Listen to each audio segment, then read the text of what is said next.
Hello friends, welcome back to my channel. मैं हूं साजिदा नफीस और आप देख रहे हैं गॉडीज़ ग्रेट चैनल। खुदावंद के ज़िंदा जलाली और बाबरकत नाम में आपको मेरा दिली सलाम। मेरा ईमान है कि खुदावंद के फजल व करम से आप खैरियत से होंगे। सो आज की वीडियो में हम सीखेंगे दौलतमंद ज़मींदार की गलती। सो वीडियो को अंत तक ज़रूर देखिएगा और अगर आपको मेरी वीडियो अच्छी लगे तो लाइक और सब्सक्राइब ज़रूर कीजिएगा ताकि आपको मेरी नेक्स्ट आने वाली वीडियो सबसे पहले मिल सके और आप अपने ईमान को खुदावंद पर और ज़्यादा मजबूत और पुख्ता कर सकें। सो चले चल कर शुरू करते हैं अपनी वीडियो को और सीखते हैं कि दौलतमंद ज़मींदार की गलती के हवाले से कलाम मुक़द्दस में हमें क्या दर्स मिलता है। बाप और बेटे और रूहुल कुद्दस के नाम में आमीन। मुक़द्दस लूका की इंजील उसका 12 बाब उसकी 15 आयत से लेकर 21 आयत तक। कलाम मुक़द्दस में कुछ यूँ लिखा है,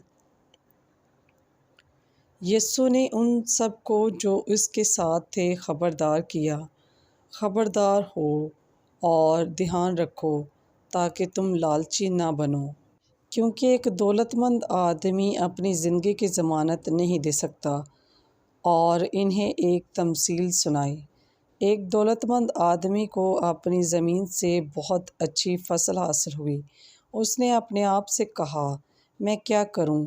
ये अनाज रखने को मेरे पास काफ़ी जगह नहीं। फिर उसने फ़ैसला किया, मैं अपने गोदाम गिरा कर बड़े गोदाम बनवाऊंगा और तमाम अनाज और दौलत उसमें रखूंगा।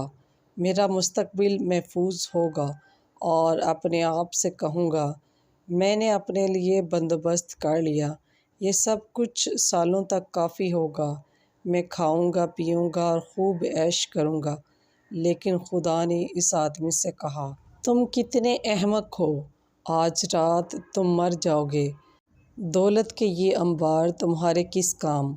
यीशु ने कहा, जो आदमी खुदा के हजूर दौलतमंद होने की बजाय इस दुनिया का ज़ख़ीरा करता है, उसका अंजाम यही होता है।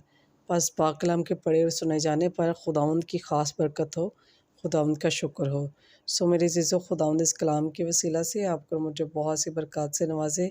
अपना और अपने प्यारों का बहुत सारा ख्याल रखिएगा, दुआओं में याद रखिएगा। खुदा हाफिज़।